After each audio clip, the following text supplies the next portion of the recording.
The Hey everybody, it's me, Dolores, the pastor's daughter. Good morning, and I suppose good afternoon, good evening, whatever time you happen to be listening to this broadcast. It is Sunday, March the 16th, 2025. It is my big brother's birthday. Happy birthday, Michael. Happy birthday. I love you, and I hope you have a wonderful day. Let me make sure you guys can hear me good. Broadcast. Okay. So, if you've been kind of paying attention, I've been talking about this book, The Hitman and the Preacher, and talking about doing a live reading of the book. And, oh, y'all, just this is what I want y'all to understand, like that. I'm a strong woman, okay? Like I'm a strong woman. But there is a little girl in me, and I have to admit that the little girl in me is a bit hurt by this book that my father wrote in response to my book, or in competition with my book, or I don't really know, what his motives were or are, but I think we should read it. I think that um regardless of how I feel, just on a daughter level, on a, the little girl in me level, which feels a bit betrayed. And, um, I guess I just kind of feel like this is just more confirmation that, of who my father is, of what he is, of, the death of expectations, of hope, of anything, of any type of relationship that is healthy or, thriving. It's like like there's just a side of me that just is like, oh, like this sucks, But then there's this other side that's just like, man, this is, we're given a rare opportunity here, to really like um, analyze kind of like this deceiver, in real time, And I think that there's a bigger purpose, and that's what gives me my drive, that's what gives me the push to keep on going, regardless of how the little girl in me feels, So I've been kind of thinking about how to do this, you know. Like, I've just been brainstorming. I even put it in Chat GPT, like, Chat GPT, how should we analyze this book, Um, and I just kind of thought about it over time, and I just want to do what feels natural, what feels comfortable, And so I figure, what feels comfortable right now is just, I'm just in my room, my glam room. I'm just sitting here, I've got my bonnet on, you know, I'm looking all kinds of rough right now. So I don't want to be on camera, I just, and I don't even want to give commentary about what we're about to read. I just want to read it. Like, let's just read it, and then let's go back and analyze and break it down and do all the things, But like, I also just want to honor the little girl in me, the daughter in me, and just say, you know what, let me just read it. And I've had this book, I guess, I don't know, I guess it's been about a week and a half now, 2 weeks maybe, I don't even know. But and I've kind of skimmed through. I just never really felt comfortable, and I kind of wanted to just read it live with you guys. I don't know, it's like there's a part of the healing journey that you do all alone, it's like you have to kind of go within. But there's also a part of the healing journey that you do with people that you love and you trust. And I also want to just honor the other daughters out there who haven't found their voice yet, who haven't reached the level of healing and understanding and the level of discernment that I've reached yet. And it's like I think it's important for us to, as daughters, to show each other um, all the different aspects, all the different pitfalls and stops along the journey of healing. And I wouldn't necessarily say pitfalls, but just, you know, all the pit stops, I guess, is more of the word. Healing is not somewhere that you just arrive at. It's a journey. I mean, like, you're just gonna be healing for the rest of your life, especially when your life has been centered around trauma and pain and abuse, you know? It's like you don't even know what's gonna come up for you, until it comes up. You don't know. You could be 50 years old, you could be 60 years old. And you never know when something that happened when you were 6 will come up, you know? And so it's a continuous journey. And as long as we realize that it's a journey and not a destination, then that just eases us up just a little bit. But it's okay. I have a few of you in here now, so let's go ahead and get started on this reading.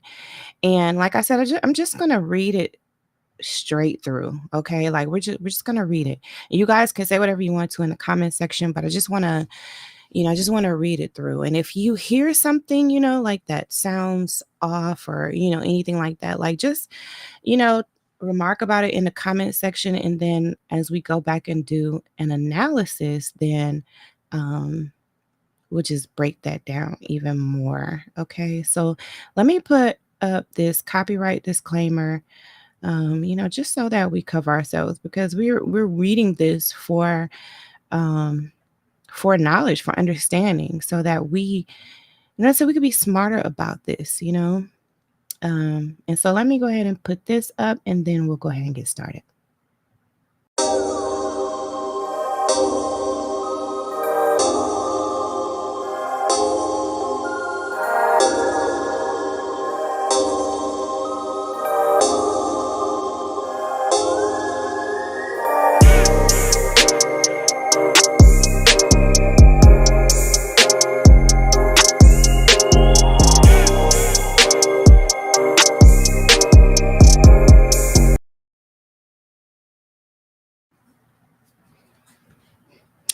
Okay, welcome back, everybody. So, like I said, we are doing a live reading of The Hitman and the Preacher. And this is a book that was written by my father that was released, from what I can see, it was released about February of this year. The book that you see also on the screen is my book that I released 3 years ago, actually, in March, 3 years ago. I released The Pastor's Daughter Provoked. Since then, my father's been talking about writing a book of his own. Um, and so I could only surmise that it was in response to the allegations that I talked about in my book. Um, so I guess you could just kind of keep that in mind, but let's go ahead and read it. I'm not going to put it on the screen because there is a copyright statement here that I want to honor. And so, don't worry about looking at the screen, you guys. Just kind of do whatever you want to do right now and just kind of listen in as we do a live reading of this book. And so we're going to start on the acknowledgments page. Acknowledgments. I want to thank the, excuse me. I want to thank the person who played a crucial role in making this book happen. Big thanks to Joyce Haddon for her helpful feedback and guidance. which really improved the manuscript. I appreciate her support, encouragement, and valuable contributions. This book would not have happened without you. Dedication. To my entire Laster family, your constant support and encouragement have been my guiding lights during moments of inspiration and reflection. This book is dedicated to you with deep gratitude for believing in my journey and providing endless encouragement. Your presence in my life has inspired every word written on these pages. Personal note. I'm excited to share my latest work with you, a journey into my life and spiritual path. In these pages, you'll follow my transformation into a pastor, facing challenges and celebrating triumphs guided by unwavering faith. As you read, I hope you find inspiration in stories of growth, resilience, and the moments that shaped my journey. It's a tale of faith, purpose, and life's twists when answering the call to serve. Thank you for letting me share my story with you. May these pages bring reflection, encouragement, and a connection to our unique journeys. With gratitude, Harold R. Laster.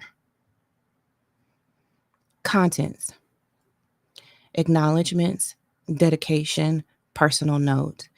Chapter 1, Roots of Resilience. Chapter 2, School Lessons and Early Career.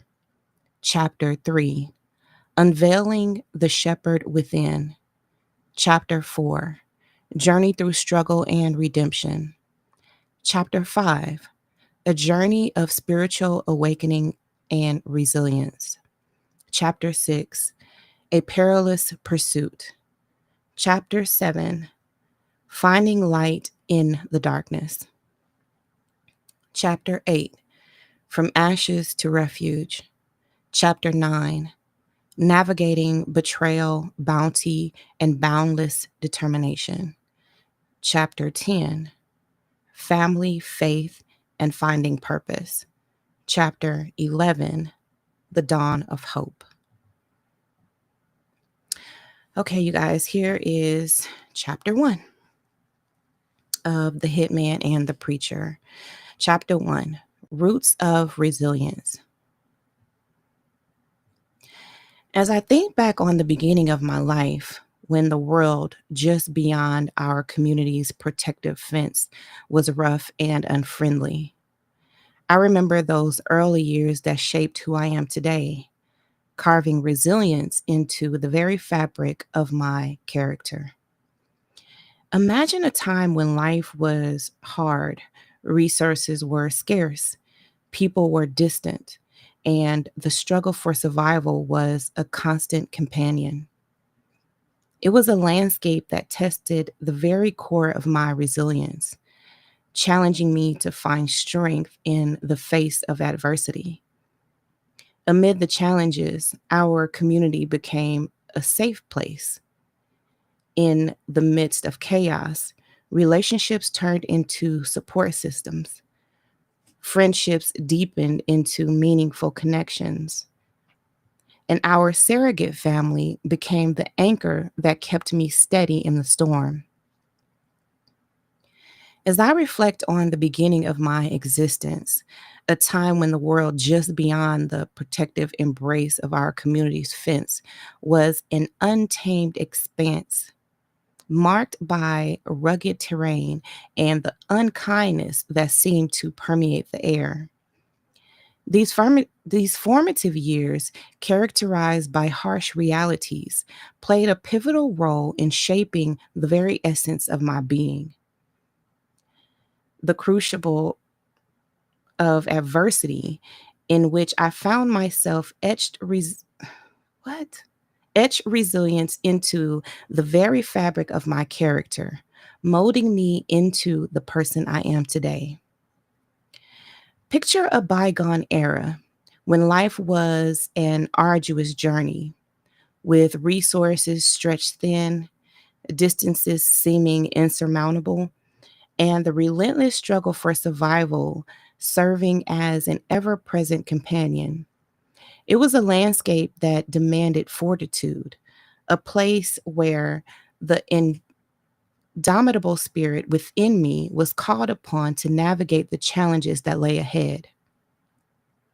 In the face of scarcity and hardship, I discovered a reservoir of strength within myself that I hadn't known existed. Yet, amid the seemingly insurmountable difficulties, our community emerged as an oasis in the midst of chaos. Within the confines of our shaped haven, relationships evolved beyond mere associations. They became lifelines, intricate threads weaving a safety net against the storms of life. Friendships deepen into profound connections, each bond a testament to the resilience of the human spirit. Our surrogate family, forged through shared struggles and triumphs, became the unyielding anchor that held me steady in the tempest of existence. In the heart of the struggle, the true beauty of human connection revealed itself. It was a time when compassion flourished, empathy thrived, and the solidarity among us illuminated the darkest corners of our shared experience. Every trial we faced was an opportunity for communal growth, an invitation to draw strength from the collective resilience of our community. As I reminisce about those pivotal years, I am reminded of the individuals who stood alongside me. Their unwavering support served as a resource of inspiration, excuse me, as a source of inspiration. We were bound not only by shared circumstances, but by a collective determination to overcome the adversities that sought to define us. Each person in our community became a pillar of strength, a testament to the idea that in unity, we find the fortitude to weather life's fiercest storms. Our journey was not without its shared sacrifices. Every hardship, every setback, and every moment of despair demanded a price.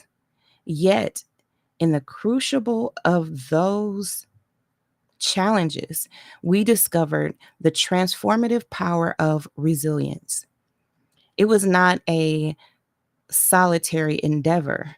Rather, it was a communal dance of perseverance, a symphony of shared resilience echoing through the annals of our collective memory. The protective fence that once delineated the boundaries of our community became a symbol not of limitation, but of collective determination. It was a reminder that despite the harshness of the world beyond, within our enclave, within, excuse me, within our enclave, we had cultivated a haven of strength and support. The fence did not confine us, it defined the sacred space where our resilience was tested and proven. As time marched forward, the landscape beyond our community evolved, and so did we. The lessons learned in the crucible of our shared experiences continued to resonate, shaping our individual paths. The resilience etched into the very fabric of my character during those early years became a guiding force, propelling me forward, even as the challenges transformed and took on new forms. In revisiting the beginning of my life, I am confronted with a profound appreciation for the transformative power of resilience. It is a force that transcends individual struggles, weaving a common thread that binds communities together. The rugged and unkind world that once seemed daunting now stands as a testament to the resilience that resides within each of us. In the grand story of life, the early chapters, marked by scarcity and struggle, have become a foundation upon which the rest of my narrative unfolds. The relationships forged, the bonds strengthened, and the resilience cultivated within our community continue to influence my journey, reminding me that no matter the challenges that lie ahead, I carry within me the strength to endure and the capacity to thrive. As I gaze back through the lens of my mind's eye, I see not just the trials endured by the triumphs celebrated, not merely the hardships faced by the resilience that emerge from the crucible of, oh my God, y'all, crucible of adversity. It is a story of a community that transformed challenges into opportunities, a tale of individuals who, bound by a shared commitment to resilience, weathered the storms and emerged stronger on the other side. Recalling our family's poignant move from a comforting embrace of Alabama to the unfamiliar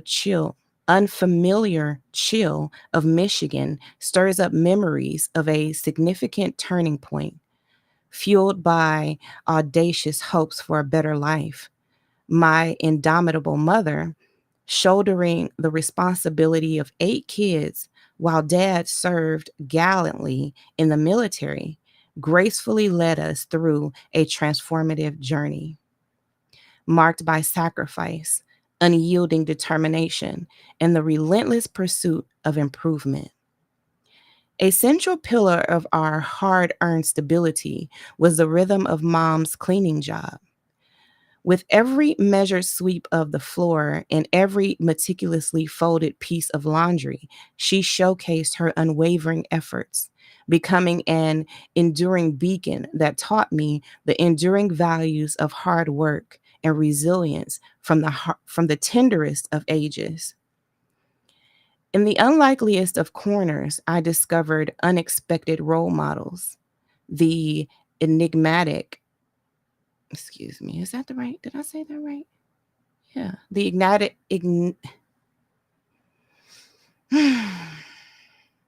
y'all, the innate I can't even say the oh my God. The ig enigmatic. Ugh, y'all. That's how I know he ain't write this. Cause who uses these words? Okay, let me go back. Okay. In the unlikeliest of corners, I discovered unexpected role models, the enigmatic figures of pimps and those orchestrating after hours joints. Surprisingly, their accepting nature provided a sanctuary where I could genuinely be myself. And amidst adversity, their unexpected support played a substantial role in shaping the unique contours of my journey. In the story I unfold, a cascade of emotions ranging from the palpable fear of the unknown to the tangible hope that guided our every step weaves through the narrative. Each moment unfolds as a delicate brushstroke, contributing to the rich mosaic of my struggles and triumphs. The journey from the comforting familiarity of Alabama to the uncharted territories of Michigan meant confronting fears of the unknown, adapting to the new place, and ma- adeptly managing the ooh, the burgeoning list of responsibilities. Yet intricately woven with fear was the radiant thread of hope, a gentle light that steadfastly guided our determination to overcome the formidable challenges that lay ahead. Despair lingered, a persistent shadow threatening to engulf us as we navigated the weight of newfound responsibility, acclimated to unfamiliar surroundings, and, and confronted the relentless demands of daily life. But from the depth of adversity, determination emerged as an unwavering force, propelling us forward with resilience that defied the odds. My experiences intertwine to form a complex mosaic where each challenge met with unyielding resilience contributes to the intricate patterns of my journey. Triumphs akin to bursts of vibrant color on a canvas marks our achievements, adding depth and vibrancy to the evolving masterpiece of our lives.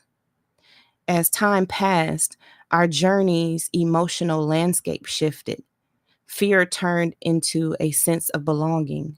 Hope transformed into opportunities, and despair gave way to resilience. Adversity met with determination became a catalyst for growth.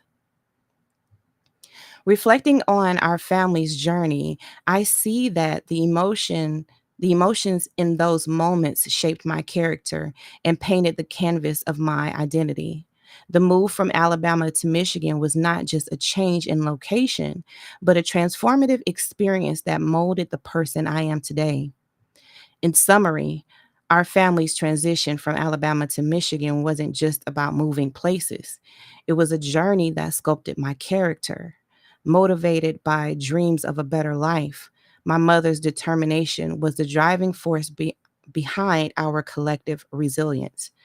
Through sacrifice and successes, the emotions that colored our experiences formed a vivid tapestry, a testament to the power of resilience and the enduring spirit that defines our unique journey.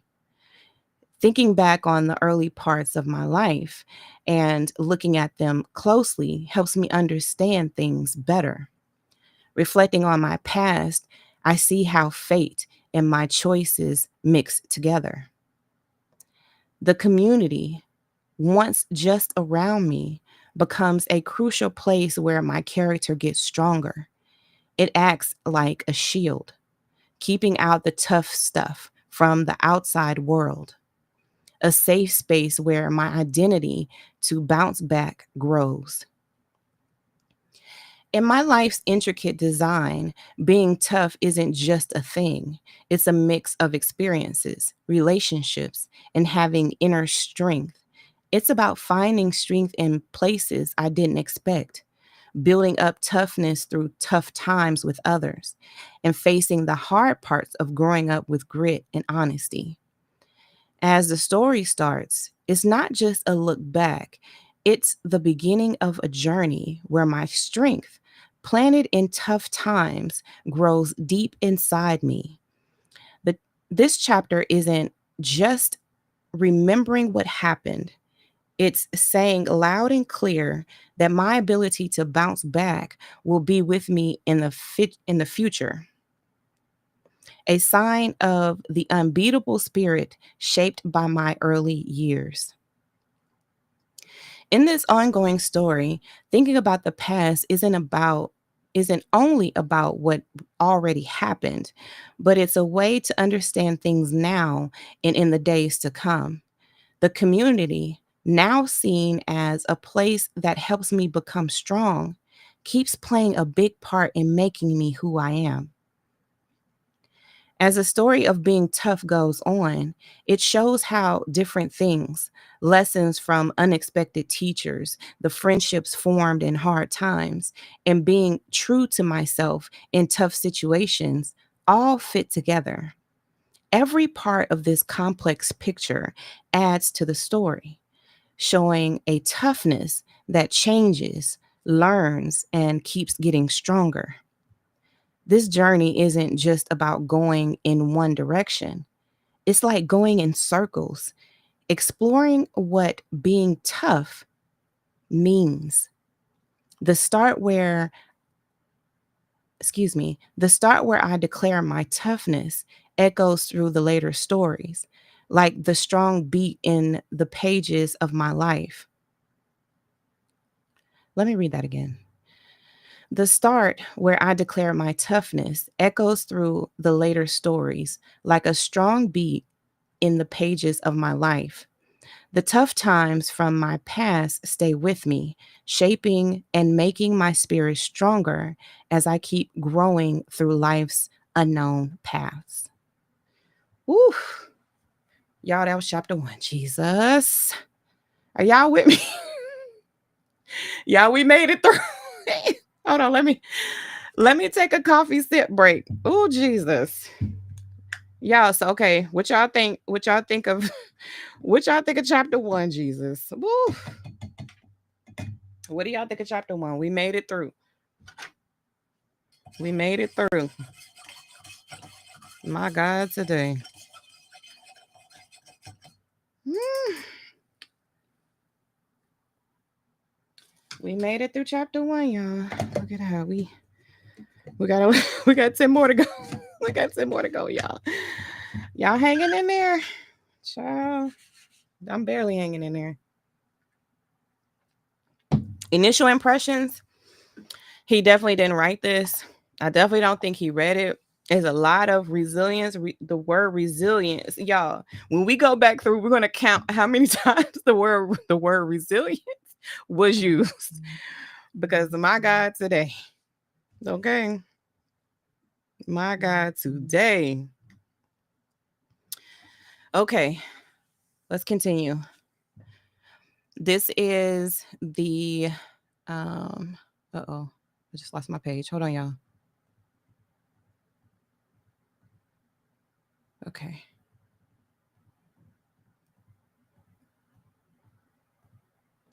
Okay, y'all, we are reading The Hitman and the Preacher. This is chapter 2, School Lessons and Early Career. As I navigate through my early years, I discovered that true strength arises from heeding the wisdom passed down through generations. It's not merely about blindly adhering to rules. Rather, it involves recognizing the valuable insights awaiting those who listen. This realization ignited my curiosity and eagerness for knowledge. In my teenage years, I often dreamt about becoming a policeman or a firefighter, inspired by exciting stories from older folks. Those tales filled me with a sense of adventure. However, life had different plans for me, leading me to explore new possibilities beyond the usual path. This brought a mix of uncertainty and curiosity, more independent. Hold on, y'all, that didn't sound right. This brought a mix of uncertainty and curiosity, more independent, although it also brought a mix of excitement and nervousness. Each job taught me about sticking to commitments, staying organized, and working hard. Overall, these experiences helped me become more self sufficient and gave me a sense of accomplishment. In my formative years, Mr. Cooley became a significant mentor. He employed a blend of tough love to shape my character and instruct me on overcoming challenges. I admired him, experiencing a mix of respect and a touch of appreciation. Beyond standard lessons, he demonstrated how to navigate life's obstacles, offering solace during difficult moments and guiding me through uncertainties. Every experience, each shift guided by a divine calling, played a part in crafting the intricate design of my life, a journey defined by growth, strength, and purpose. This has left me with a deep sense of fulfillment and excitement for the adventures that lie ahead. I was really intimidated by him. He was an older man, probably in his 60s, and came to school every day with his wife driving him. He seemed serious and rarely smiled, making me feel nervous around him. His focus on excellence within our mostly Black community deeply connected with me, fostering a sense of responsibility and determination. He emphasized the importance of being sharp, on point, and well educated, igniting both a drive to succeed and a fear of not meeting his expectations. Even though he had a strict way of doing things, he made it clear that his aim was to help us become better people. Occasionally, he showed genuine care and concern, softening his strict approach. He admitted he would expect a lot from us, but he genuinely cared about our success, making me feel both respectful and a bit nervous. He said being strict was needed to bring us up in the required standard so we could do well in tests and be competitive. This left me feeling a strong sense of urgency and determination to meet his expectations. Mr. Cooley made a memorable entrance, arriving in an older limousine driven by his wife, which added to his sense of authority and grabbed our attention. As he got out, he quickly explained his teaching style, exuding confidence that both daunted and motivated me. His pledge to go through every test in class was both comforting and challenging, backed by a promise to teach us the material thoroughly. Yet, with this assurance came a serious warning. Not meeting his expectations would result in quick and unwavering discipline. This made me determined to meet the challenges he set. Under his rules, boys and girls risk getting physically punished for any mistakes, like failing a test or not doing homework. This made the classroom feel tense and anxious. He used a big paddle for discipline, not showing favoritism based on gender.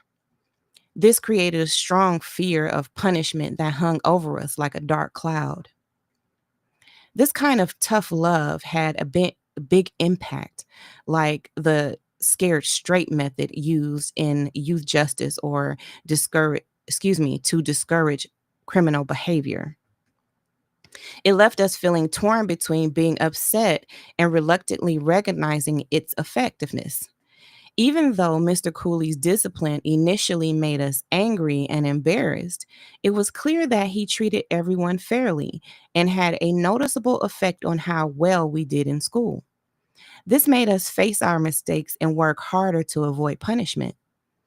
While his methods may have caused some controversy and discomfort, the clear improvements in grades and overall performance spoke loudly about his effectiveness about excuse me. Let me start over. While his while his methods may have caused some controversy and discomfort, the clear improvements in grades and overall performance spoke loudly about how effective his approach was. This left us with a reluctant respect for the man who pushed us to be our best selves, even if it meant confronting our fears. Thinking back on those formative years, I juggled various responsibilities, handling finances from a young age to support myself, and even buy gifts for my grandmother.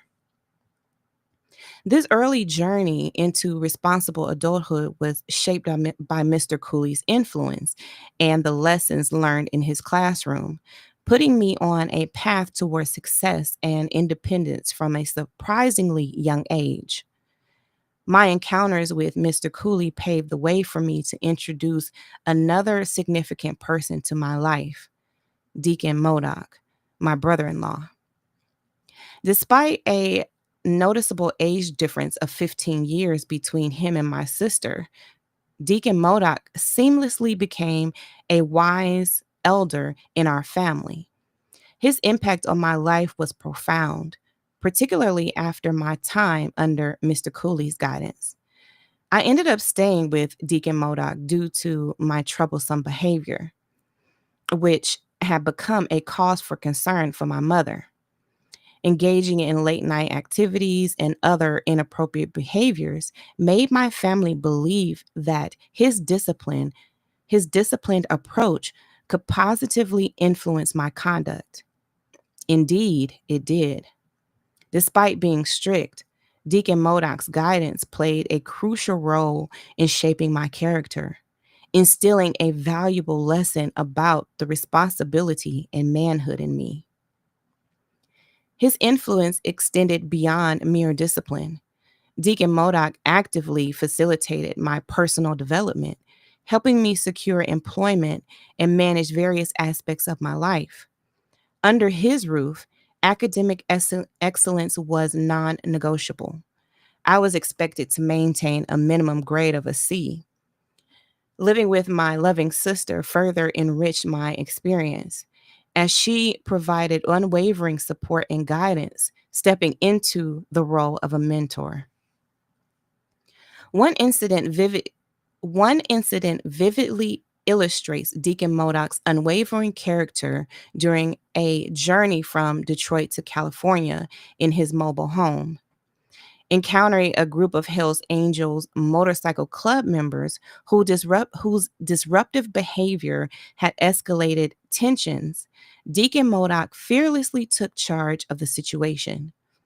Despite the potentially intimidating circumstances, he remained steadfast and resolute, navigating the mobile home through the chaos with unwavering determination. Even in the face of advice from my sister to consider the potential risks, Deacon Modoc remained undeterred. The timely intervention of law enforcement ultimately diffused the situation, preventing any escalation of hostilities from the motorcycle club. In that intense moment when tension gripped the air, Deacon Modoc's bravery made a lasting impression on me. His unwavering courage inspired a sense of fearlessness, shaping who I am. As I grew up and eventually joined the military, I found that same strength within myself, thanks to Deacon Modoc's example. Even now, I carry this fearlessness with me. I'm not afraid to face a crowd or confront someone who means harm. This enduring quality comes from a strong spirit I saw in Deacon Modoc and made my own. Something inside me now refuses to give in to fear, authority, or intimidation. Thanks to my brother-in-law's influence, I can face any situation with confidence and determination. His bravery taught me how to tackle life's challenges head on.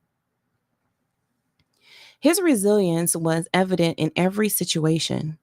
He didn't hesitate to confront the culprits when our home was broken into during a church trip. His words, backed by his readiness to protect us, showed me how to stand up against adversity. This resilience was especially evident when our family faced threats from dangerous individuals. Drawing on the strength and courage I learned from Deacon Modoc, I stood firm in the face of danger. Even though he's no longer with us, his lessons and bravery continue to guide me. Ooh, yeah. We made it through chapter 2. We made it through chapter 2. Y'all hanging in there? Y'all all right? All right, let's continue. Let's continue. This is The Hitman and the Preacher, chapter 3, Unveiling the Shepherd Within. The air buzzed with tension as the sun dipped low, casting long shadows on our Detroit street. I will never forget that day, the soldiers striding down the road in their intimidating uniforms, rifles at the ready position. They were shouting a name, their voices echoing off the worn buildings.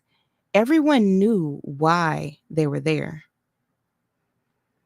It was all because of a love deemed taboo by society, a young man involved with a white girl. The soldiers were there to punish him for daring to cross racial lines. Their mission was clear as day. Their presence was, excuse me, their presence sent shivers down our spines, and fear gripped the neighborhood. It was a sight that left me feeling a mix of anger, sadness, and fear for my community's safety. Faced with such a threat, I felt compelled to protect myself and those I cared about. So I took matters into my own hands and crafted a zip gun, a makeshift weapon made from wood and a car antenna. With each carve and assembly, I silently promised to defend my loved ones against the chaos outside. Holding the finished product, I knew I was ready to stand up against a storm of hatred and oppression. Love and defiance would be our strongest allies.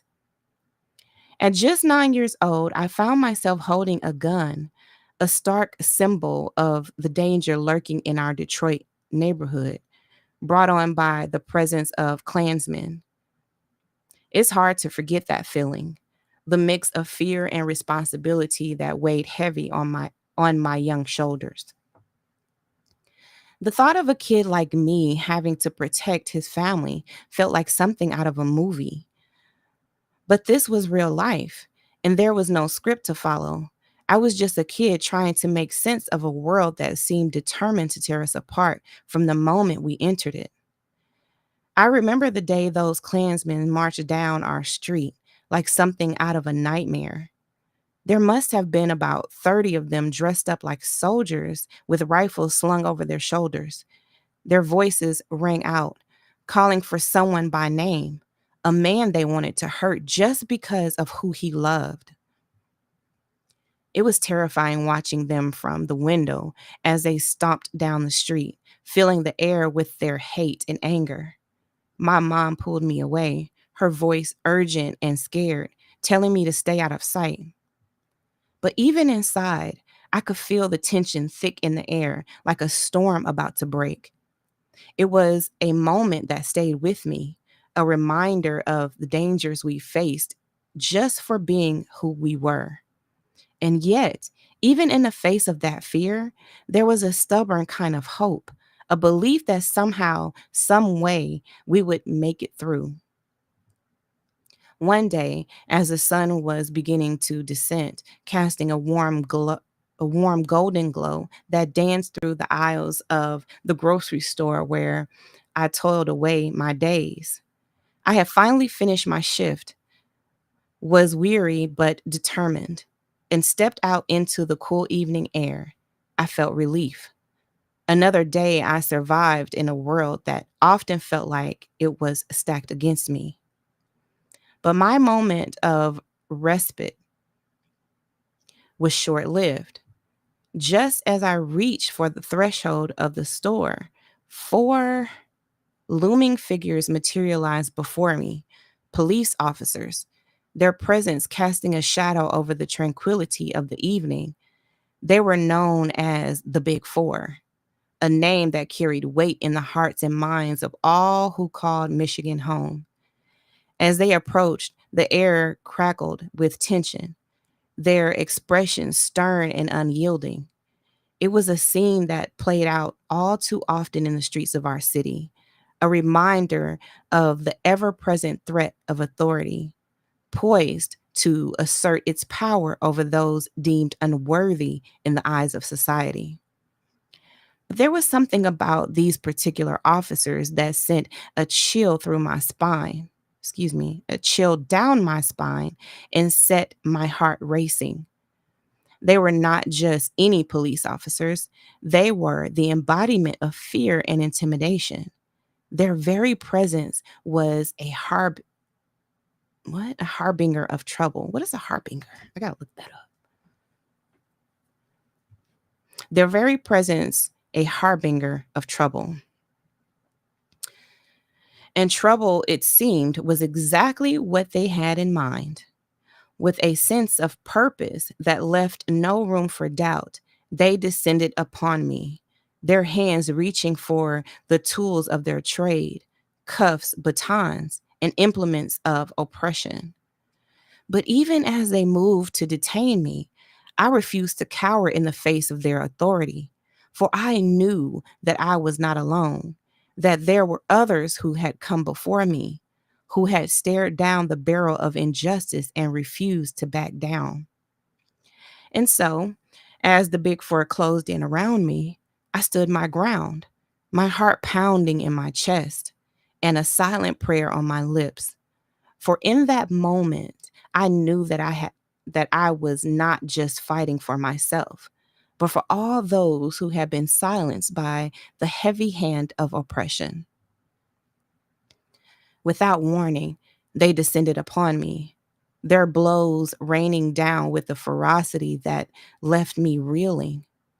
The harsh glare of their flashlights illuminated the alley, casting twisted shadows against the brick walls as I dropped to my knees, the pain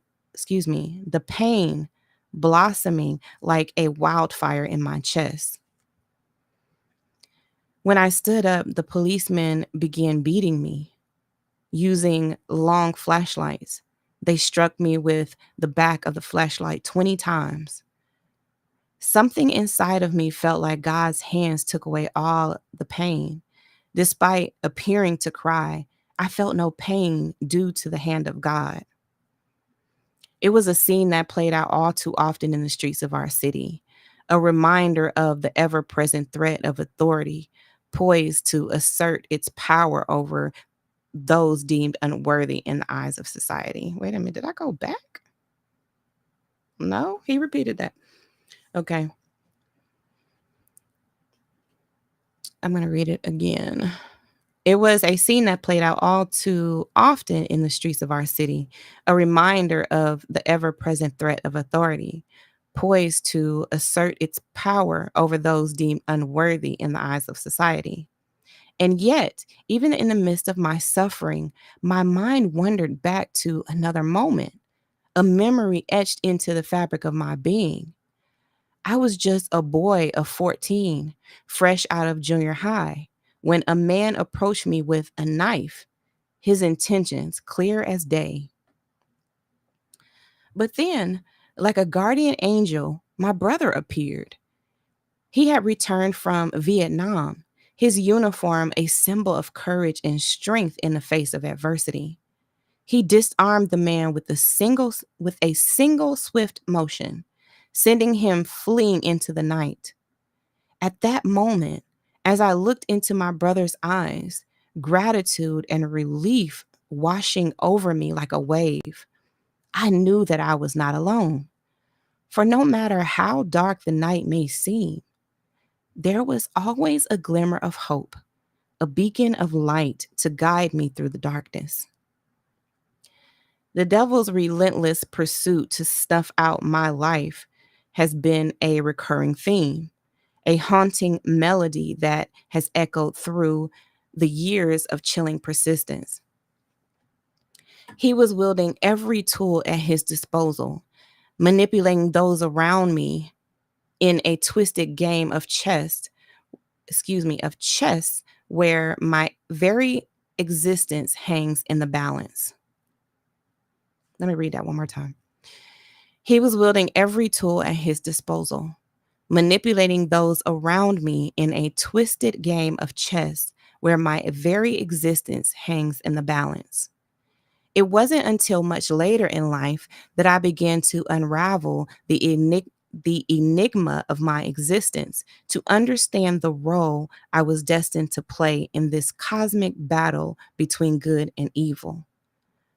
From the tender age of 5, when I first set foot in the halls of education. Let me start over. From the tender age of 5, when I first set foot in the hallowed halls of education, I found myself thrust into a role I had not yet grasped, the role of a shepherd, a protector of the weak and vulnerable. At the heart of being a pastor is a deeper purpose. It's a calling, a divine invitation from God Himself. It's not just about picking a job, it's about embracing a higher mission, a sacred responsibility to serve others and share His message. Similar to any profession, being a pastor requires the right attitude, and a mix of kindness, understanding, and unwavering belief. It's not for the faint hearted, it's for those who feel compelled to guide and uplift others through life challenges. Through life's challenges. For many starting out in ministry, the journey begins with God's guidance, a mentorship under the divine, whose presence lights the way. I remember my first role working alongside the all knowing shepherd, whose wisdom and kindness made a lasting impression on me. Under his guidance, I learned that being a pastor goes beyond words and rituals. It's about being a beacon of hope in a world full of uncertainty, a source of comfort for those in need. My mentor taught me that being a pastor is a sacred promise, a commitment to walk alongside others through their joys and sorrows. Through his example, I understood that this calling isn't just a job, it's a divine calling given by God Himself. I became a pastor before I knew what it meant to pastor, and my innate sense of compassion guided me as I cared for those who could not care for themselves. Whether it was ensuring that hungry children had enough to eat at school or finding ways to provide for the less fortunate, I was always there, a beacon of hope in a world consumed by darkness. As I grew older, I began to see the cracks in my facade, the flaws that lurked beneath the surface of my seemingly noble intentions. I was not a good pastor, not in the truest sense of the word. For a while, I may have provided for the physical needs of those around me. However, I neglected the deeper, more spiritual aspects of my calling. It was a harsh realization that cut me to the core and left me questioning everything I thought I knew about myself. How could I claim to be a shepherd of souls when I couldn't even find solace in my own heart? How could I lead others to salvation when I was lost in the wilderness of my doubt and fear? But even in the midst of my despair, I clung to a glimmer of hope, a belief that redemption was possible, that I could rise above my shortcomings and become the pastor I was always meant to be. So, with renewed determination and a humble heart, I set out on a journey of self discovery, seeking forgiveness for my past transgressions and striving to become the man I was destined to be. The devil tried to kill me time and time, again and again, year after year, but he could never extinguish the flame of hope that burned within me. As I continued on this journey, I know that with faith as my guide, I will emerge from the shadows stronger, wiser, and more resolute than ever before. All right. Woo, we made it through chapter 3. We made it through chapter 3, y'all. Okay, we made it through chapter 3. Y'all hanging in there? Y'all all right? So, what are y'all thinking so far? What are your thoughts? This is the Hitman and the Preacher. We have read through chapter 3.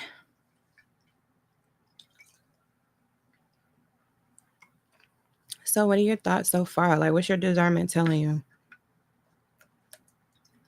I don't have it like for me. I don't have any. I don't have any. Uh, you know, I'm just reserving any judgments right now. I'm just reserving it all, and I'm just taking in the contents. You know what I mean? Just kind of just reading it. So I'm kind of reserving any judgments for now. Um, but if y'all could give me a thumbs up, like the video, share, subscribe, and we will continue. Let me make sure y'all can hear me. We are going to start the review of this book. Sorry about that, y'all. I just want to make sure that y'all can still hear me good before I continue forward. Can y'all just let me know in the chat? Just like, just say you good and give me some type of signal, y'all. Okay. All right. I just checked. All right, y'all. Give me a thumbs up and let me know y'all good in the chat. We are going to continue to chapter 4. Okay, y'all. This is The Hitman and the Preacher. This is chapter 4. Journey through struggle and redemption. At 17, my journey into adulthood took an unconventional turn as I enlisted in the military. Little did I know then that this decision would sculpt my character and define my path forward. The military was not just about combat and discipline, it was a transformative experience that instilled in me the values I carry today.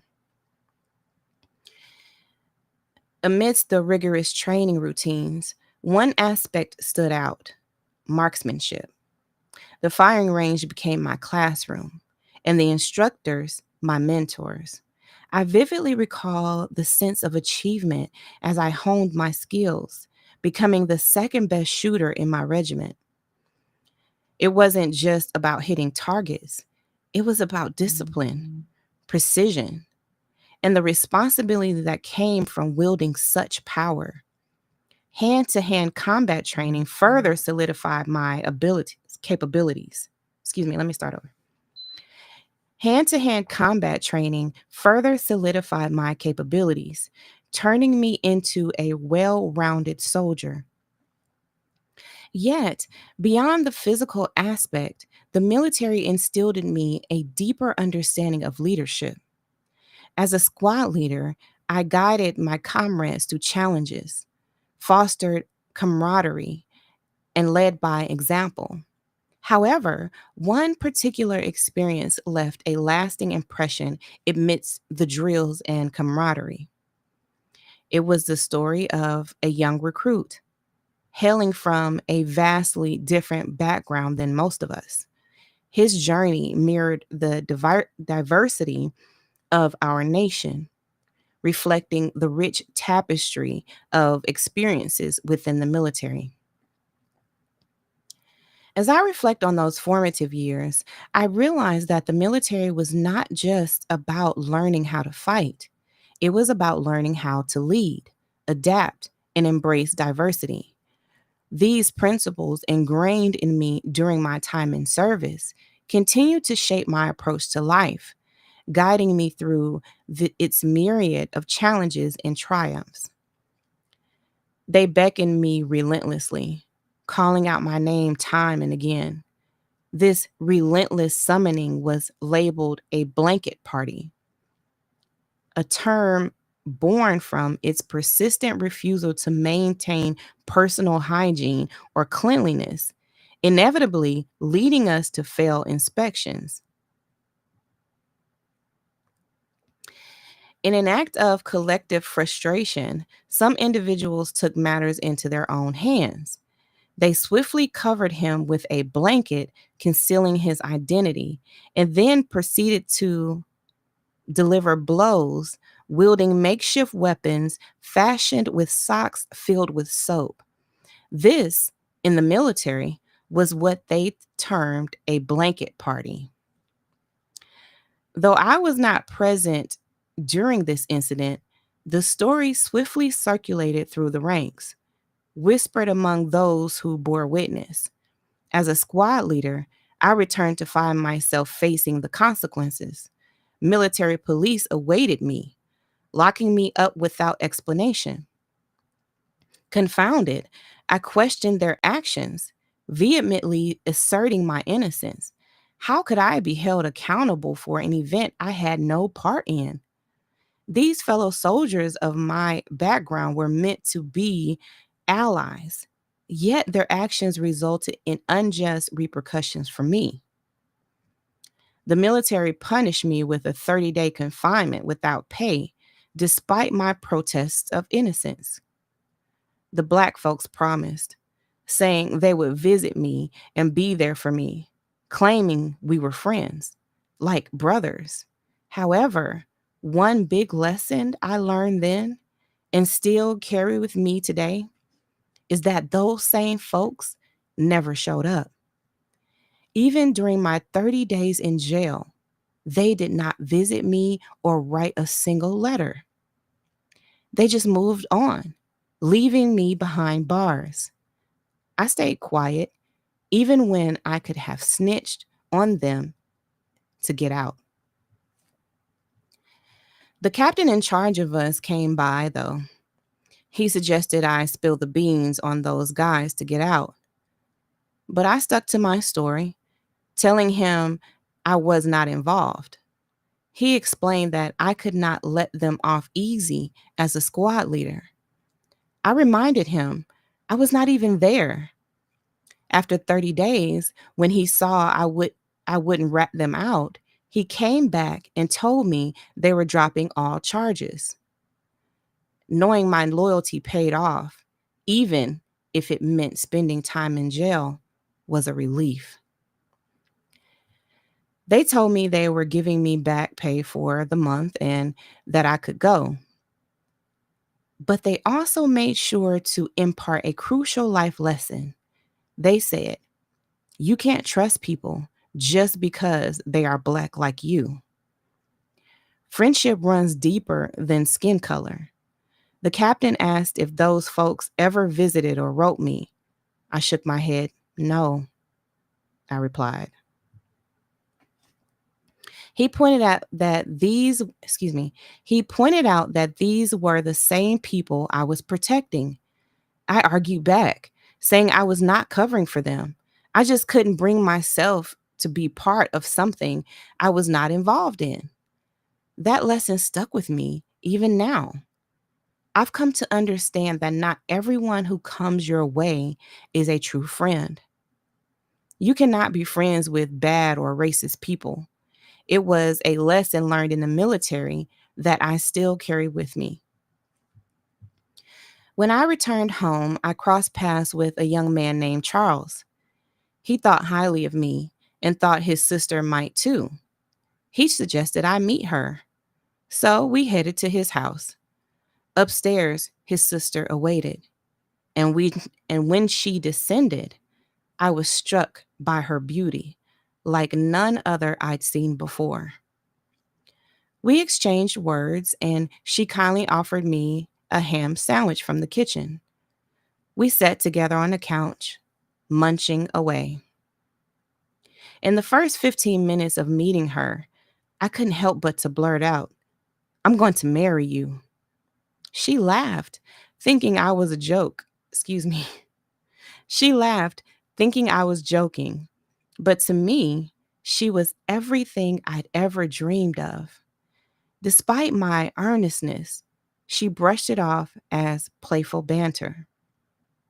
However, fate had other plans. Within a few months, while on leave, I found myself in a car accident on the freeway. Another driver rear ended my car, leaving me injured. After the accident, I was in bad shape. She thought I was joking about marrying her, but I meant every word. Within 2 or 3 months, while I was home on leave, the accident occurred. I was on the freeway when a guy rear ended my car, leaving me seriously injured. I was passing out, dizzy whenever I stood up, yet unaware of the extent of my injuries. Despite my condition, I was determined to marry the woman who is now my wife. But no one sympathized because I was deemed too young for marriage.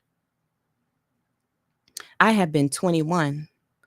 So reluctantly, I had to return to the military, back to Germany. From afar, I continued to write her, sending pictures and promising that when I returned, we'd marry. When I returned to the United States, I reunited with my wife. We didn't rush into marriage. Instead, we spent a year or so together before tying the knot. Until then, I'd never experienced love like this. And even now, she remains the only one I've ever loved. After marrying my wife, I found myself falling in with a troublesome crowd. These were people from my childhood, friends from the old neighborhood. I had known them since I was 8 or 9 years old, but things had changed. They were involved in drugs, though I wasn't initially. Yet, as I spent more time with them, I found myself getting involved in drugs too. Before long, I was caught in a downward spiral, dragged into a world I never thought I'd find myself in. After getting hooked on drugs, I found myself walking 15 miles in the dead of night just to feed my addiction.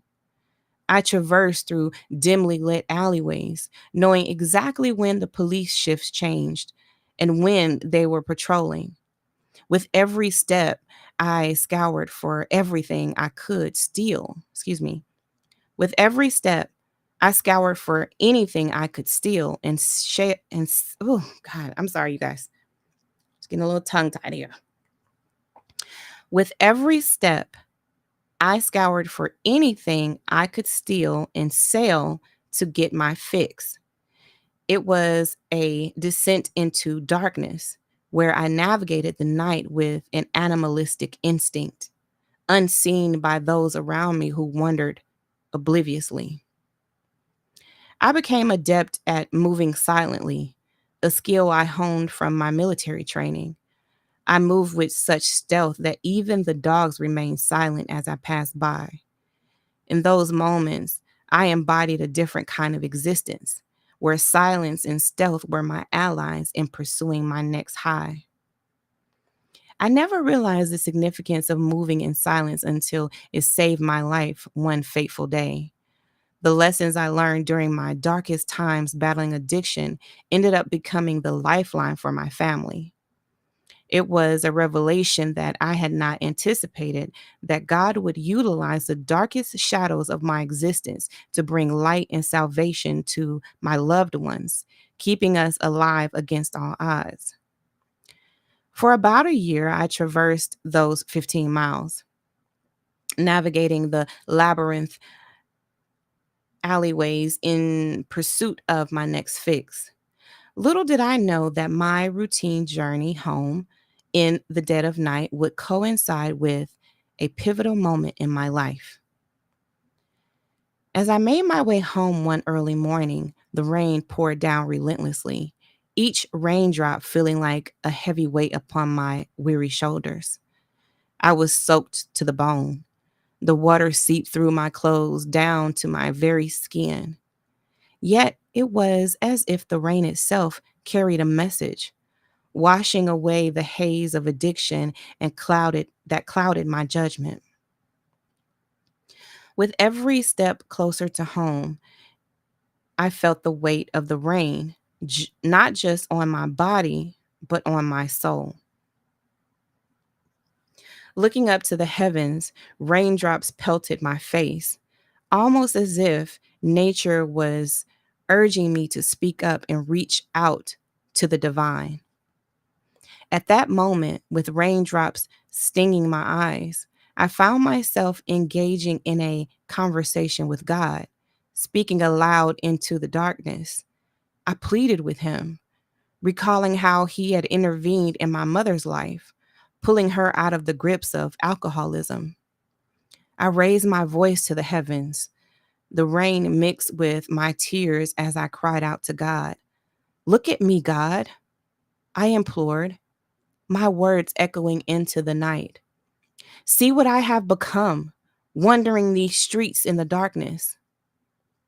Each step through the rain soaked alleys felt heavier than the last, burdened by the weight of my drenched clothes and the heaviness of my soul. The darkness around me mirrored the turmoil within, a stark contrast to the flickering streetlight that struggled to penetrate the shadows. Yet, even amid the downpour, I felt a glimmer of hope stirring within me. It was as if the rain, relentlessly in its descent, carried with it a message of renewal and redemption.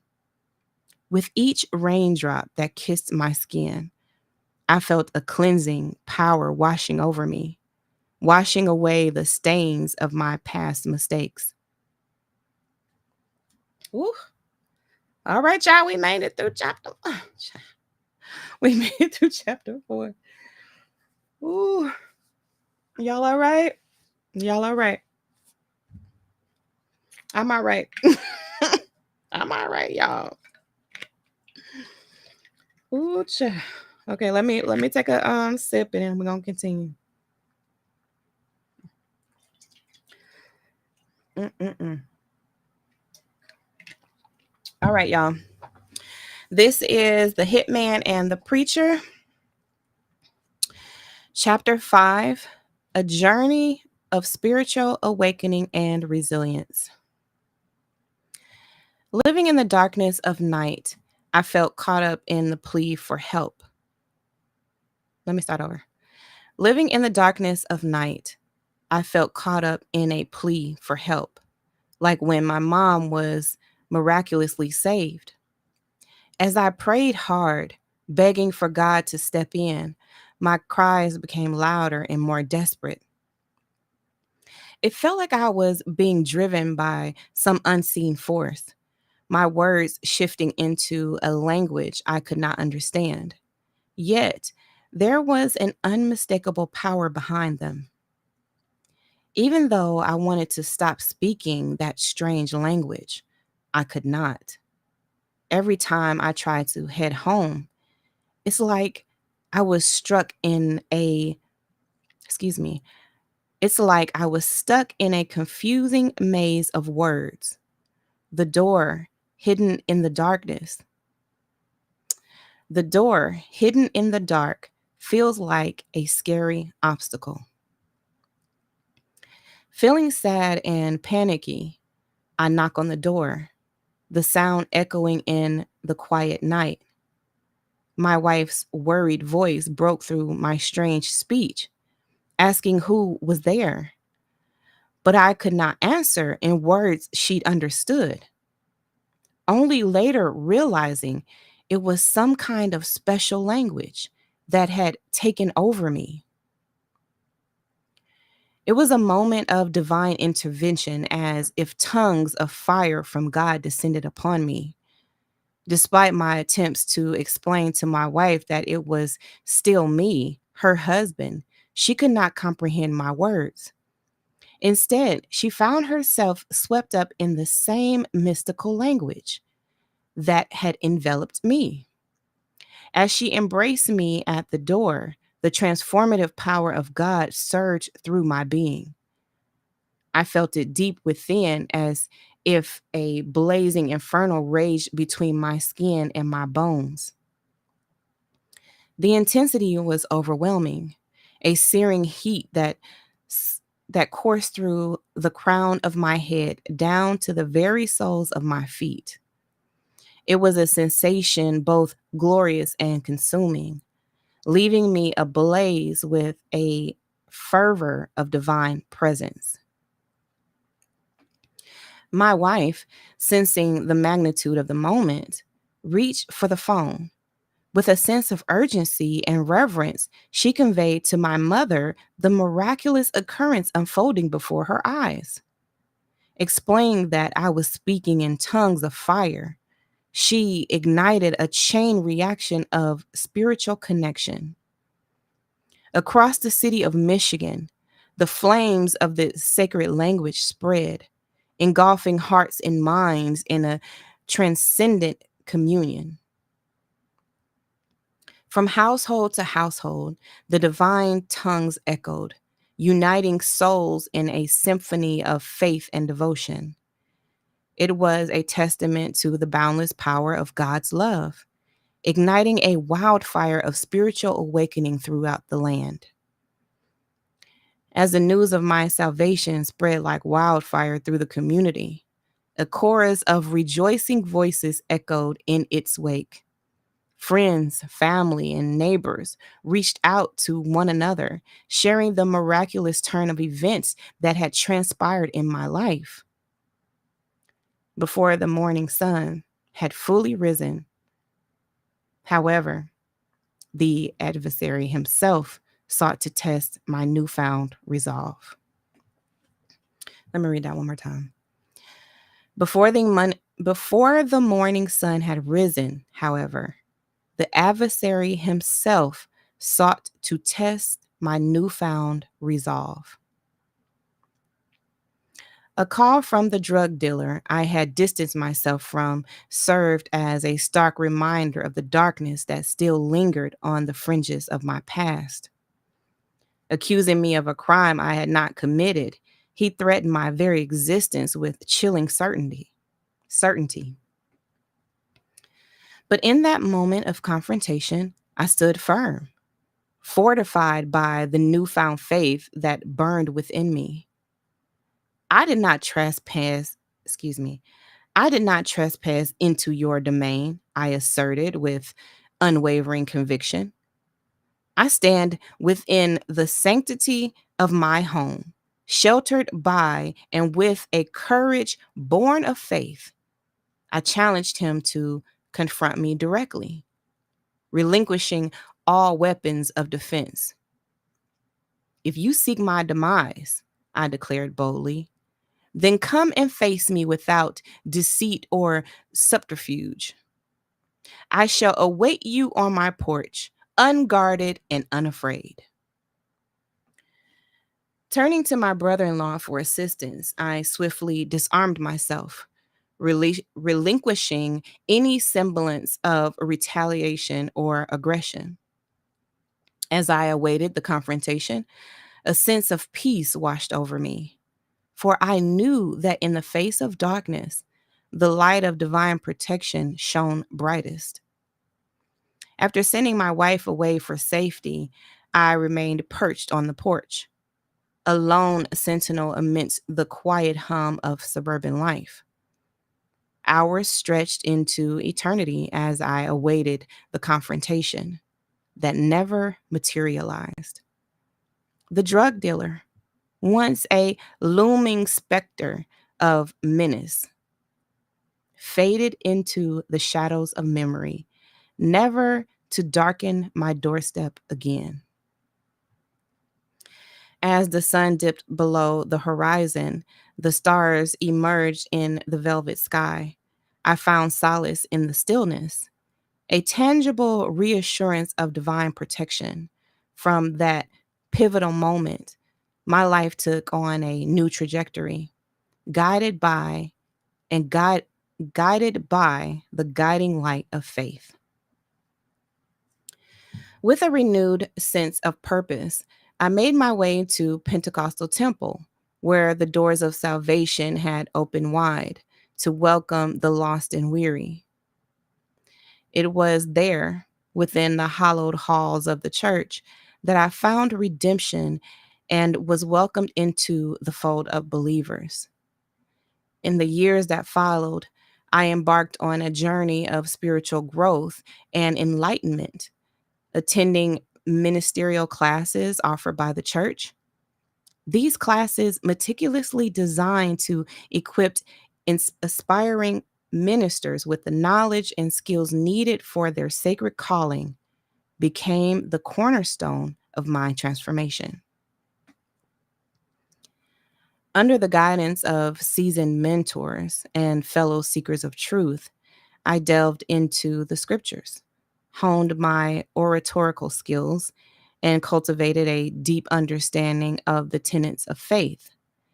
As my fellow ministers underwent rigorous testing and examination to validate their calling, I, too, prepared diligently and eager to demonstrate my unwavering commitment to serving the Lord. When the time came to stand before the board and profess my faith, I did so with humility and conviction, knowing that I had been called to a higher purpose. The ministerial training at our church was a transformative experience that spanned several months, equipping us with the knowledge and skills necessary to serve as ambassadors of faith. Under the guidance of esteemed teachers like Minister Graham and Pastor Laster, the classes delved deep into scripture, theology, and pastoral care. As aspiring ministers, we dedicated ourselves to the rigorous curriculum, attending lectures, participating in discussions, and immersing ourselves in prayer and worship. The training was not just about academic knowledge. It was about nurturing a profound spiritual connection and developing the character traits essential for effective ministry. Throughout the training, we were reminded of the importance of obtaining our ministerial license, a validation of our calling, and a formal recognition of our readiness to serve. This license represented more than just a piece of paper. It symbolized our commitment to upholding the values and principles of our faith community. For me, the impact of this training extended far beyond the classroom. It was a journey of personal growth and spiritual awakening. It strengthened my relationship with God, deepened my understanding of Scripture, and instilled within me a sense of purpose and mission. Armed with the knowledge and authority conferred by my ministerial license, I embarked on a new chapter of life, ready to minister to the spiritual needs of others and spread the message of hope and redemption. It was a calling I embraced wholeheartedly, knowing that through faith and dedication, I could make a meaningful difference in the lives of those around me. In reflecting on my ministerial training, the names of the teachers and pastors who guided me stand out vividly. Note that I finished my training correspondence with Bishop Lee H. Evans. Equally, equally influential was Pastor Laster, my older brother, whose leadership and mentorship shaped my spiritual journey in profound ways. His dynamic preaching stirred my soul, challenging me to delve deeper into scripture and confront the truths it held. One sermon in particular resonated deeply with me, the message of resilience in the face of adversity. It was during these moments of reflection that I realized the true significance of my calling. While obtaining a ministerial license may seem trivial to some, for me, it symbolized a commitment to stand firm in the face of adversity and reclaim the gospel message without fear or hesitation. And proclaim the gospel message without fear or hesitation. However, amidst the academic rigors of training, it was the trials and tribulations of life that truly tested my faith and resolve. Faith and resolve. The attempts on my life by the forces of darkness and relentless pursuit of evil seeking to extinguish the light within me. These were the moments that defined my ministry. In a world where violence and chaos threaten the sanctity of our sacred spaces, we must confront the harsh realities of spiritual warfare. I hope that through my experiences recounted in these pages, readers will gain a deeper understanding of the spiritual battles that rage unseen and find solace in the knowledge that even in the darkest of times, the light of faith can prevail. The devil, always lurking in the shadows, seeks to sow chaos and discord in my life, manifesting through the challenges I face with my children and my wife. Hold on, let me read that again, Joe. The devil, always lurking in the shadows, seeks to sow chaos and discord in my life, manifesting through the challenges I face with my children and my wife. Amidst this turmoil, the significance of a minister's license pales in comparison. From the earliest days of my existence, I was unwittingly fulfilling the role of a pastor, shepherding others with a divine calling that transcended earthly credentials. There were no official license or certificates. I was simply born into this sacred duty. The formalities of training and licensure held little sway over my journey. It was the profound encounter with Bishop Evans following a life altering incident overseas that bestowed upon me the recognition of my calling. Yet, even before the ink dried on my license, tragedy struck with the shooting of my wife, shaking me from my spiritual bearings. Since that pivotal moment, the forces of darkness have relentlessly pursued me, seeking to snuff out the light of my newfound faith. Yet, despite the ever present threat, I have forged ahead, driven by an unwavering determination to defy the enemy's schemes. In the wake of my salvation, my life underwent a radical transformation. With divine guidance, I established two successful companies, Sure Shot Pest Control and Star Tire. Propelled by a newfound clarity and purpose of clarity and excuse me, propelled by a newfound clarity of purpose and direction. These ventures flourished, expanding beyond my wildest dreams, a testament to the abundance that flowed from my newfound connection with the divine. My mind, once clouded by doubt and uncertainty, now brims with the confidence and vision of a true entrepreneur. The enemy, recognizing the threat posed by my burgeoning success, has launched relentless attacks aimed at undermining my prosperity. Yet, despite the adversities that beset me, I remain steadfast in my faith, knowing that the same power that transformed my life continues to guide and protect me. Even my wife, once on the even my wife, once on the verge of leaving, now stands by my side, a testament to the miraculous changes wrought by the hand of God. Ooh, okay, yeah. We just finished chapter 5. We just finished chapter 5. Y'all all right? Y'all hanging in there? Ooh, child. Mm. Let me take let me take a sip, y'all. Let me moisten my vocal cords so we can continue. Excuse me, so we can continue. Mm, my goodness. Y'all all right? Y'all hanging in there, child. I'm hanging in there. Ooh. Okay. All right, y'all. Let's continue. Let's continue. All right, you guys. We are doing a live reading of The Hitman and the Preacher. This is chapter 6, A Perilous Pursuit.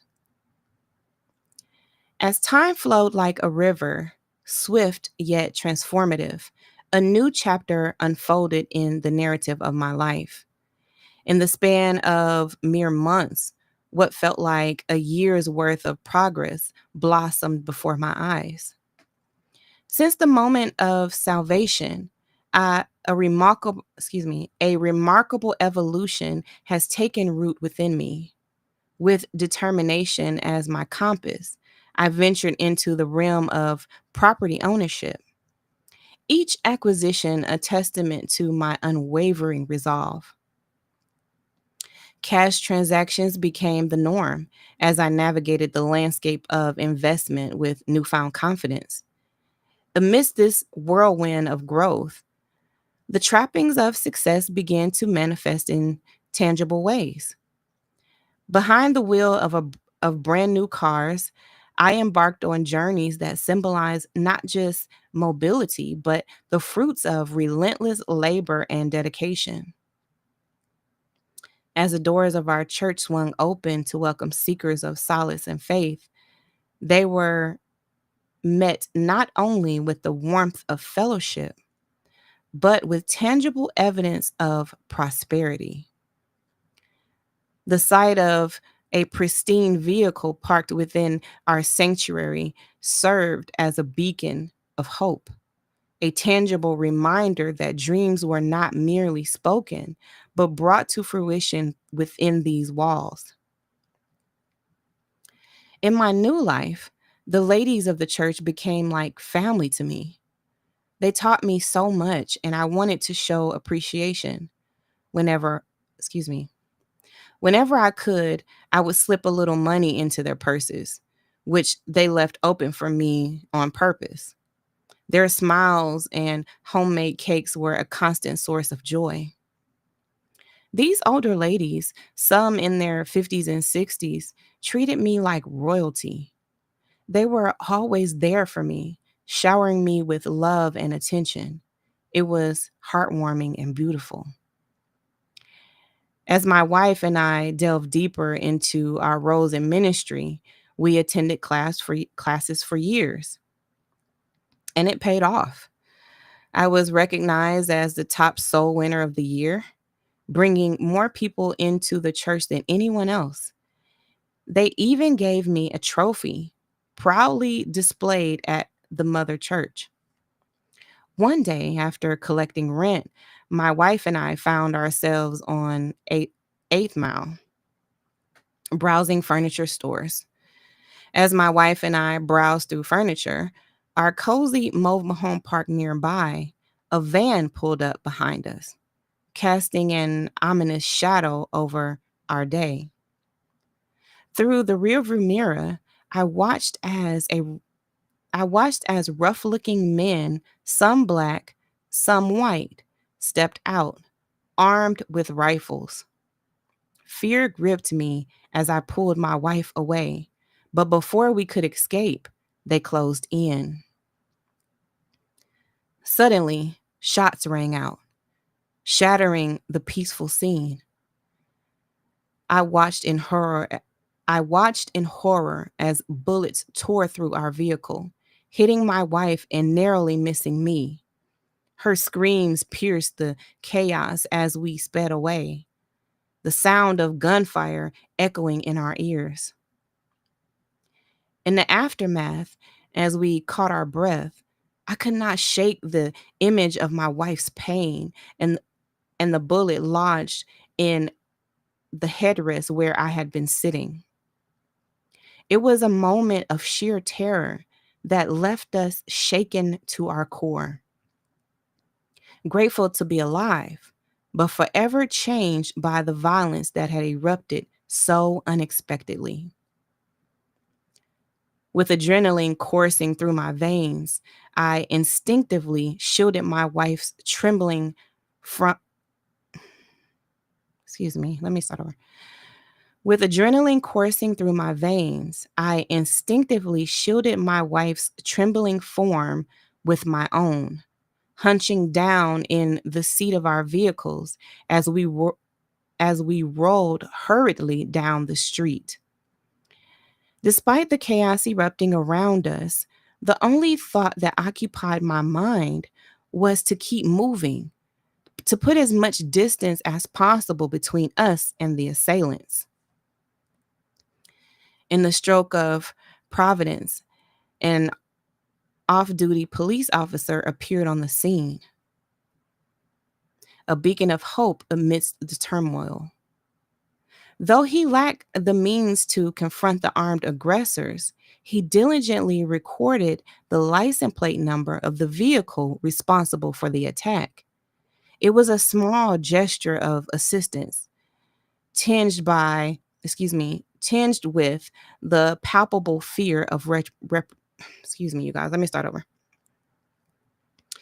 It was a small gesture of assistance, tinged with the palpable fear of retribution, as the long rifles wielded by our assailants cast a shadow of intimidation. With a sense of urgency propelling us forward, we navigated the streets with a singular focus, our destination clear, the hospital.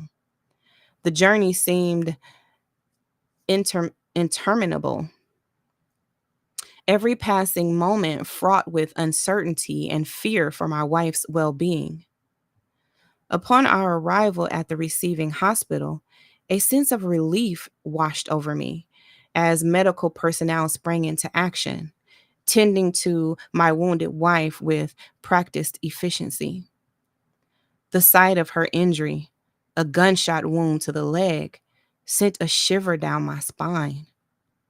Yet, the absence of crimson blood was a perplexing sight, replaced instead by a strange, clear liquid tinged with hues of pink. It was a stark reminder of the surreal nature of our ordeal, a stark departure from the familiar crimson of human blood. As the medical staff tended to my wife's physical wounds, I found myself grappling with the emotional toll of the experience. In the quiet moments that followed, I turned to my wife, seeking solace and understanding in the wake of our brush with mortality. With trembling words, I posed the question that lingered heavy in the air. What had transpired to bring us to this moment of peril? As the shock of the attack began to wane, a torrent of questions flooded our minds, each more haunting than the last. Why had we been targeted? Was it a simple robbery gone awry or something far more sinister? A contract hit, perhaps, orchestrated with malicious intent. The uncertainty gnawed at us, leaving us grappling with answers in the aftermath of the harrowing ordeal. As we retrace the events leading up to the shooting, doubts and suspicions loomed large. Had I unknowingly crossed paths with someone from my past, igniting a vendetta that had culminated in violence? The weight of such conjecture hung heavy in the air, casting a pall over our once peaceful existence. Yet, amidst the turmoil of unanswered questions, life marched on. Our burgeoning wealth seemed to eclipse all else as my company flourished, driving competitors out of business and securing lucrative city contracts with alarming efficiency. The three-way kill process, a breakthrough in pest control, became a citywide phenomenon, propelling our company to new heights of success. Blinded by ambition and driven by the purpose of prosperity, I failed to recognize the collateral damage left in our wake. The very growth that fueled our ascent inadvertently depraved others of their livelihoods, siphoning food from their children's mouths. The magnitude of our impact began to dawn on us, a sobering realization that our success came at a cost, one we had never intended to bear. As our company garnered attention and accolades, we found ourselves thrust into the spotlight, featured on television, and hailed as entrepreneurial trailblazers. Yet, behind the veneer of success lurked a darker truth. Our prosperity had come at the expense of others' well being, unwittingly sowing the seeds of animosity and resentment. Unbeknownst to us, our actions had provoked ire and resentment among those we had unwittingly displaced and disadvantaged. Checks from the government, once a symbol of triumph, now served as a stark reminder of the enemies we had unwittingly made in our quest for success. As the threats against our lives persisted, it became increasingly clear that we were no longer safe in our own city. The relentless pursuit of our ass- the excuse me, the relentless pursuit of our assailants left us on edge, constantly looking over our shoulders, never knowing when danger would strike next. In the face of such imminent peril, My priorities underwent a seismic shift. No longer did the allure of city contracts or financial gain hold any sway. The safety and well-being of my family became paramount, eclipsing all other concerns. Driven by a primal instinct to protect those I loved, I resolved to extricate us from the perilous situation we found ourselves in. It was a decision born out of desperation, fueled by the urgent need to safeguard my family from the ever present threat of violence. Recalling a long held desire to show my wife the world beyond our borders, I saw an opportunity amidst the chaos, a chance to flee the danger that loomed over us like a dark cloud. Though once hesitant to embark on such a journey, the shock and fear induced by our circumstances now spurred her to action, erasing any lingering doubts or reservations. With a sense of urgency gripping us, we made preparations to leave the city, seeking refuge in the familiarity of her mother's home in the projects.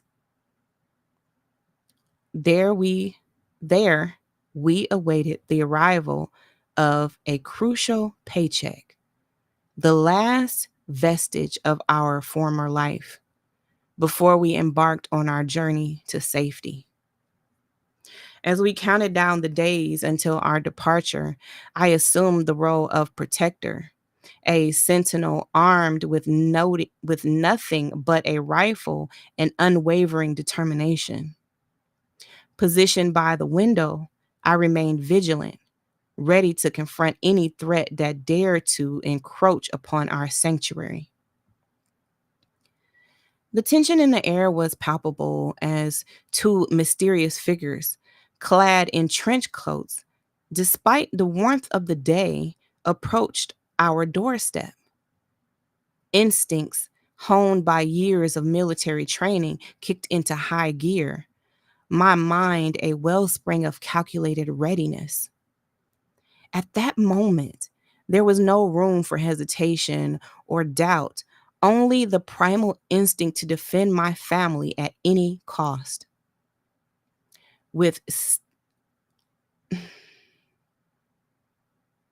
don't think he meant it like with I'm just going to read it like it says. With steely resolve, I braced myself for the inevitable confrontation, knowing full well that the lives of those that dared to threaten us hung in the balance.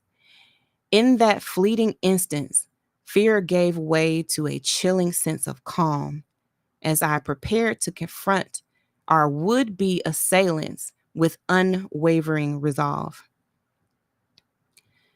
Prepared to defend my family at all costs, I positioned myself strategically, my vantage point offering a clear line of sight to the impending threat. With unwavering resolve, I steeled myself for the confrontation that seemed inevitable, knowing that the lives of those who dared to threaten us hung in the balance. As I braced to pull the trigger, my finger poised on the trigger. Let me read that again, Joe. As I braced to pull the trigger, my finger poised on the trigger, a sudden interruption shattered the tense silence.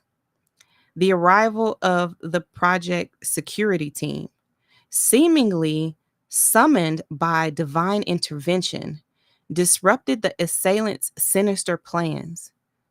Startled by the y'all, let me read that again. Okay. As I braced to pull the trigger, my finger poised on the trigger, a sudden interruption shattered the tense silence. The arrival of the project security team, seemingly summoned by divine intervention, disrupted the assailants' sinister plans. Startled by the unexpected arrival of security, the would be attackers hastily retreated, fleeing the scene in a desperate bid to escape apprehension. Witnessing the swift intervention of security, a wave of relief washed over us, the gravity of the situation weighing heavy on our hearts. It was a stark reminder the precarious of the precariousness of our circumstances and the imminent danger that lurked in the shadows. With the threat temporarily averted, we knew that our window of opportunity for escape was rapidly closing. The next morning, as if by fate, the awaited paycheck arrived, signaling our cue to depart. Without hesitation, we hastily packed our belongings and embarked on our journey to safety, California beckoning as a distant beacon of hope. Despite our careful preparations, the journey proved fraught with peril. The closer we drew to our destination, the more acutely aware we became of the ominous specter of pursuit. Armed and, armed but outnumbered, we navigated the treacherous terrain with a mounting sense of unease. Every shadow seemingly a harbor let me read that again.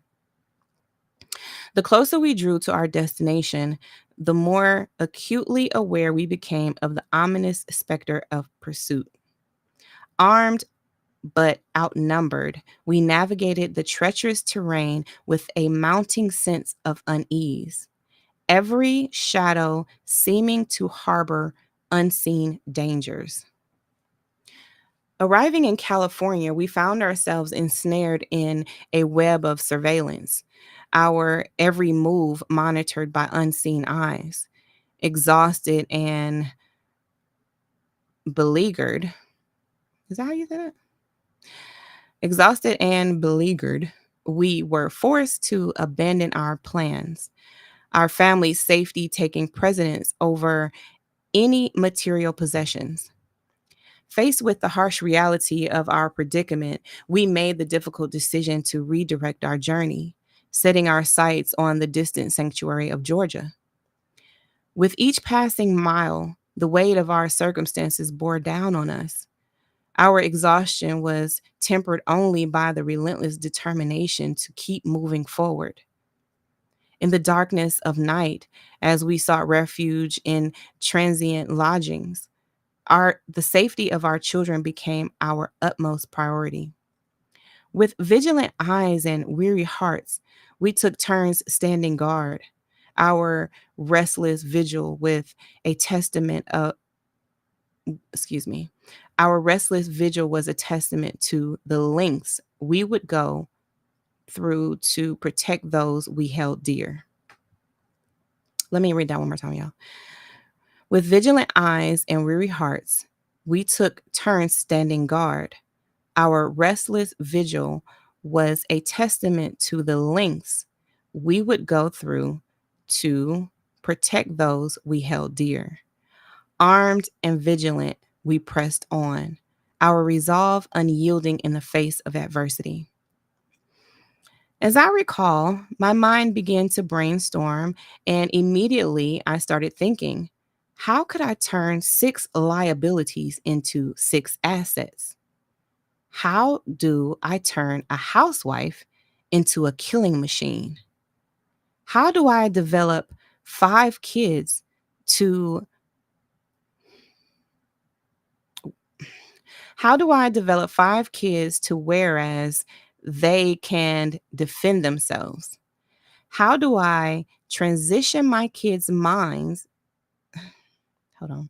How do I transition my kids' mind to a point where they are looking? Hold on. Yeah, I'm sorry.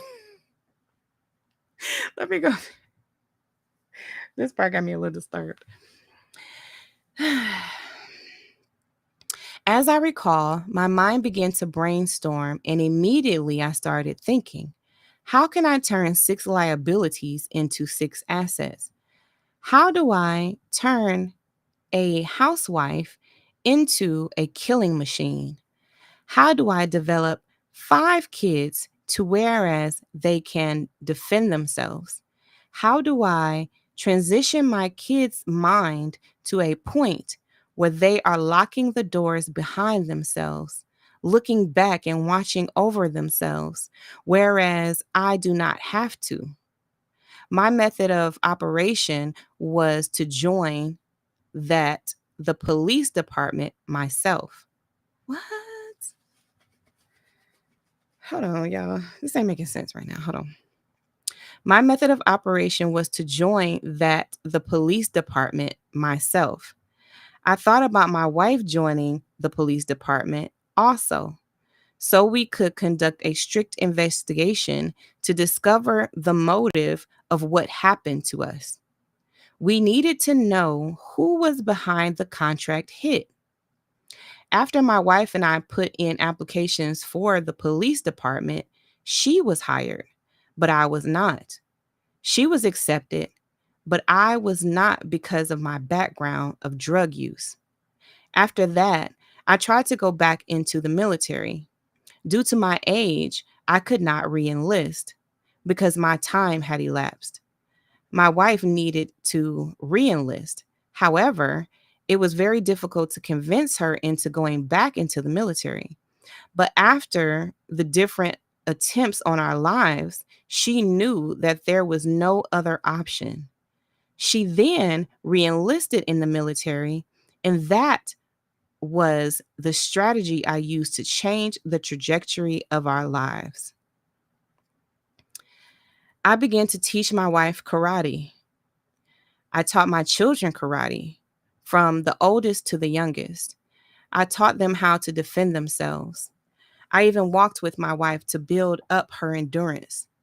I would get up every morning before she went to military and build up our endurance just in case we had to fight.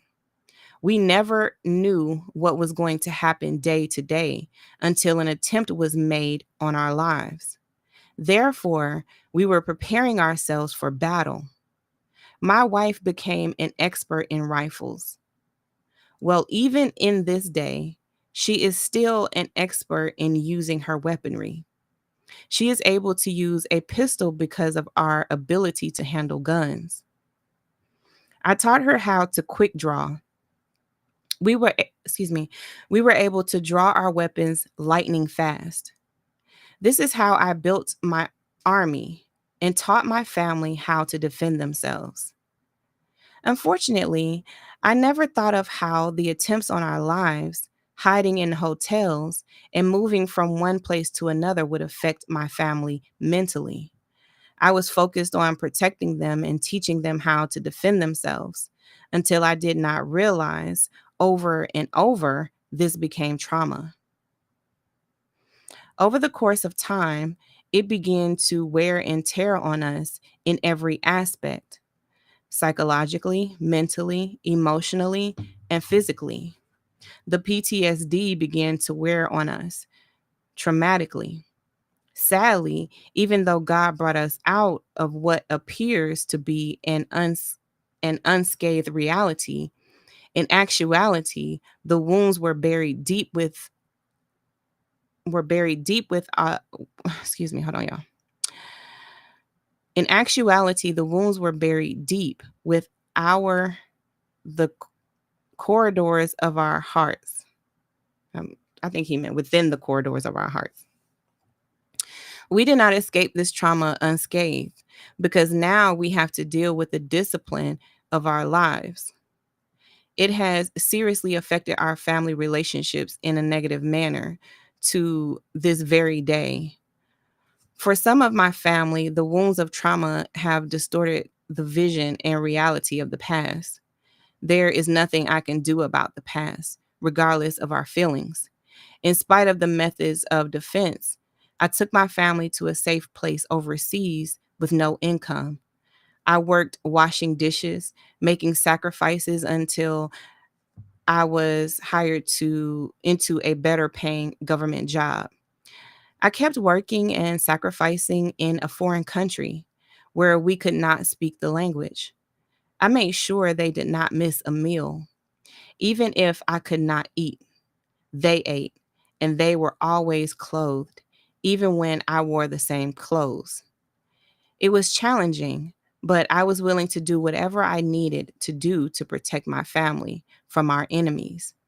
I suffered, endured, and made extreme sacrifices to protect my family.